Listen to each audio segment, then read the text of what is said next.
دوسرے کلمے کو بیان کرنے کے لیے بنتانیہ سلیم کو درخواست کرتا ہوں کہ وہ سامنے آئیں۔ یا مسیح کے بابرکت اور جلالی نام میں آپ سبوں کو میری طرف سے اسلام۔ میں خدا باپ کی نہایت شکر گزار ہوں کہ خدا نے مجھے پھر موقع دیا کہ آج میں یہاں پر کھڑی ہوں۔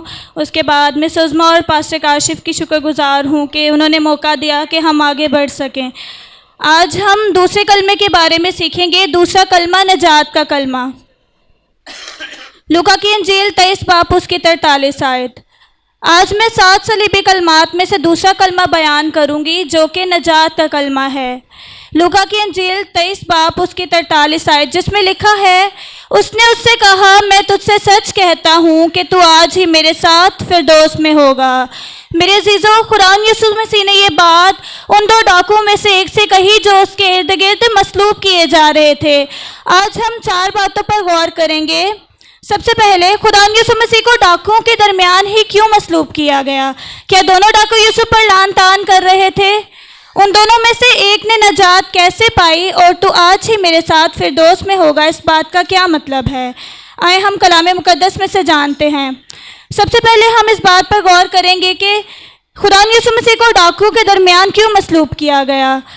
یسوع مسیح کے اس دنیا میں آنے سے 700 سال قبل ایک پیشن گوئی کی گئی جو یسایہ 53 باب اس کی 12 آیت میں درج ہے، جس میں لکھا ہے، وہ خطا کاروں کے درمیان شمار کیا گیا۔ میرے عزیزوں، کیا اتنا کافی نہ تھا کہ وہ اس دنیا میں آیا؟ کیا اتنا کافی نہ تھا کہ اس نے انسانی شکل اختیار کی؟ پھر اس کو 2 ڈاکوؤں کے درمیان ہی کیوں مصلوب کیا گیا؟ اس کی 2 وجہ ہے۔ پہلی وجہ، یسایہ 53 باب اس کی 3 آیت میں لکھی گئی بات پوری ہو سکے، جس میں لکھا ہے، وہ آدمیوں میں حقیر و مردود، مرد و غمناک اور رنج کا آشنا تھا، لوگ اس سے گویا روپوش تھے، اس کی تحقیر کی گئی اور ہم نے اس کی کچھ قدر نہ جانی۔ یہ بات پوری ہو سکی، اس لیے خدا یسوع مسیح کو 2 ڈاکوؤں کے درمیان مصلوب کیا گیا۔ لوگوں نے اس کو ایک عام قیدی سے زیادہ اہمیت نہ دی، نہ اس کو بادشاہ مانا، نہ اس کو باپ مانا۔ دوسری وجہ ڈاکو کی نجات تھی، جو کہ صلیب پر بھی اس کے پاس، خدا یسوع مسیح کے پاس صلیب پر بھی پوری طاقت اور پورا اختیار تھا۔ جسمانی طور پر پطرس نے خدا یسوع مسیح کا انکار کیا، اس کے شاگرد اس کو چھوڑ کر چلے گئے، اس کو عدالتوں میں پیش کیا گیا، اس پر لعن طعن کی گئی، اس کو کوڑے مارے گئے، اس کے سر پر کانٹوں کا تاج رکھا گیا، لیکن پھر بھی جسمانی طور پر تو وہ کمزور تھے، لیکن روحانی طور پر وہ بہت مضبوط تھے۔ اور وہ اس ڈاکو کی طرح، جس طرح خدا یسوع مسیح نے ڈاکو کو نجات دی، آج وہ ہمیں بھی نجات دینے کی قدرت رکھتا ہے۔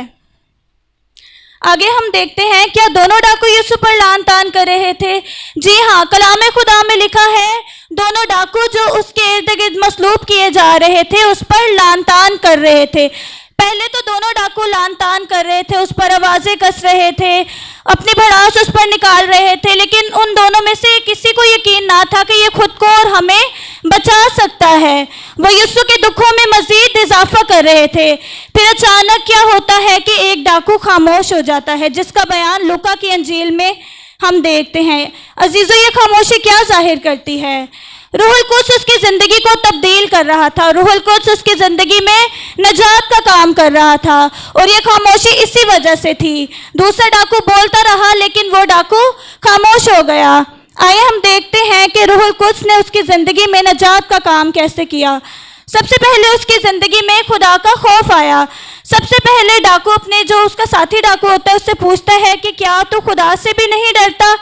یہ پہلا ثبوت ہے کہ اس کی زندگی میں روح القدس کام کر رہا ہے، اس کی زندگی میں روح القدس نجات کا کام کر رہا ہے، اس کے اندر خدا کا خوف پیدا ہو چکا ہے، وہ خدا کے غضب سے ڈر رہا ہے۔ میرے عزیزو، گناہگار کوئی بھی ہو، اس سے کچھ خدا کا خوف نہیں ہوتا۔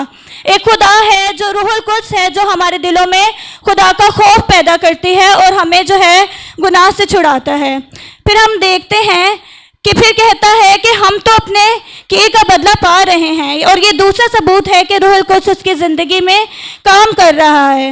وہ اپنے گناہ کا اقرار کر رہا ہے اور اپنی حالت کا بالکل اس نے ٹھیک اندازہ لگایا، ٹھیک مصطفی بیٹے کی طرح، جس طرح سے اس نے اپنی حالت کا اندازہ لگایا جب اس کی آنکھیں بند تھی۔